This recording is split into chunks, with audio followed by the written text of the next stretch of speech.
There. Thank you so much for tuning into this week's education video. My name is Maggie, and this week we are discussing Cooper's hawks. A what hawk? So a Cooper's hawk is a medium-sized incipiter hawk, and they are identified by their dark blue-gray back and white underparts. And their white underparts have many fine rufous bars. They also have a very long tail, and their eyes are bright orange or red in fully grown adults.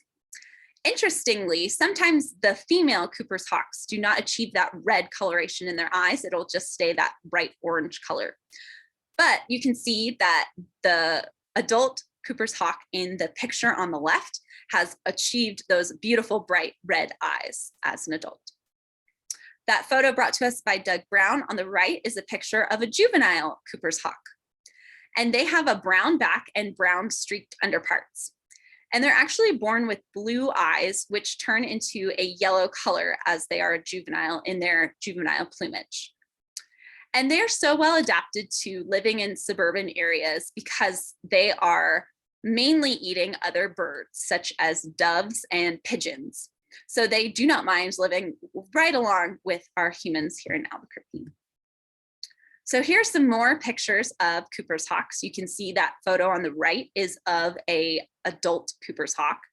And then the photo on the left is of a juvenile Cooper's hawk. Even when they are still in their juvenile plumage and still very young, they can breed in the next season. So a baby from the year before could still have a nest the next year during breeding season. So you can see that juvenile on the left is probably building up their nest. So for the month of July, we had quite a lot of rescue calls for our Raptor Rescue hotline number.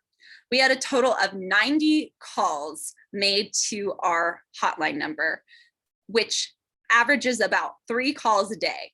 And that's a lot for an organization of Hawks Aloft size. From those 90 calls, we accepted 30 cases. So those are cases that are brought into the care of Hawks Aloft. And of those 30 cases in July, 17 of them were Cooper's hawks, which is just a crazy amount of influx, right?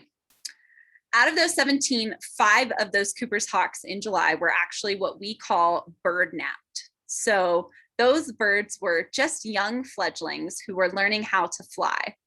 And they didn't need any help from humans in order to do that. They were just accidentally picked up, probably just because the caller was very extra concerned about the bird and really insisted that Hawks Aloft comes and helps them.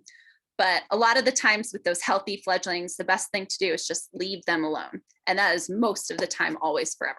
Unless the bird is in active danger on a highway or something, they usually never need our help if they're a healthy fledgling. So I wanted to highlight some of the Cooper's hawks that I have gotten to work with through July. First of which is our Cooper's hawk 21100.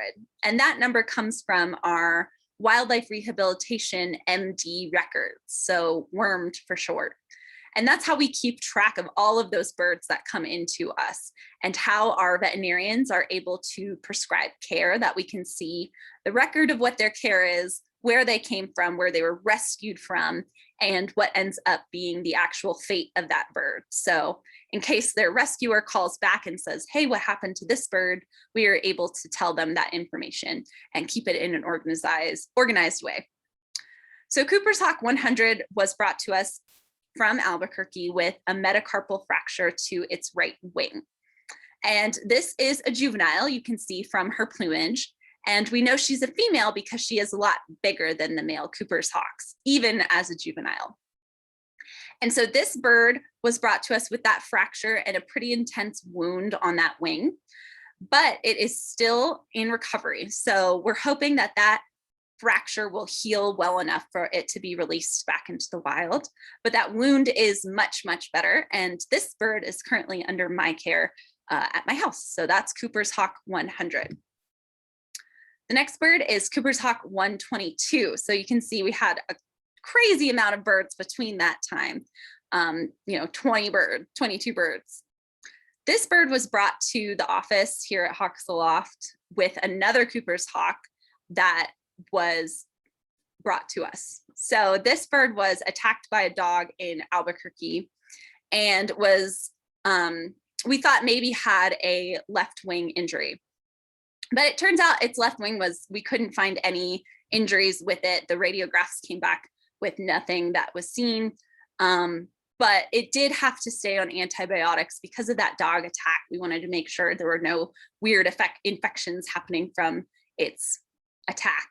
And so after 5 days of antibiotics, it was transferred to Matt Mitchell for a soft release. So what does that mean?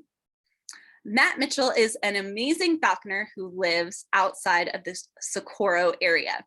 And he has a big 100-foot flight cage, which allows for us to do a soft release for these birds. And so what that looks like is the birds are kept in a smaller portion of the 100-foot cage where he watches them and makes sure that they're able to successfully eat and fly and stretch their wings. Because after being in a crate for a while, they have to build up their strength and build up their confidence with flying and eating on their own, right? After he's watched them and monitored them, they're moved to the bigger portion of the cage, that 100-foot cage, which actually is they're able to come and go from. So they know that there's always food available for them at that cage. So if they're hungry enough, they can come back and get food from Matt.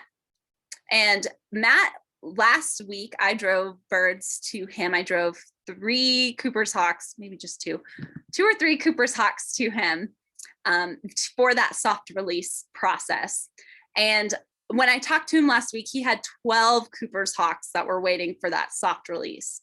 And then as of yesterday, all of those birds have since left the flight cage and are off free in the area. So that is super exciting. And we really enjoyed that this is something that we're able to offer our birds because it's an easier way for them to get back into the wild and to build up their strength. So you can see that picture of Matt up on the left, and then that picture of Diane, who was driving 4 Cooper's hawks to him a couple weeks ago. So we really depend on our volunteers to be able to get those Cooper's hawks to him, and so that they're able to be released in the most humane way. So when should you help a baby Cooper's hawk? You can see these pictures of this baby Cooper's hawk that came in last year. And this was a bird that did need to be rescued. It is way too young to be in the nest. It's still got those downy feathers and needs round-the-clock care. So this is an instance that you would help a baby Cooper's hawk.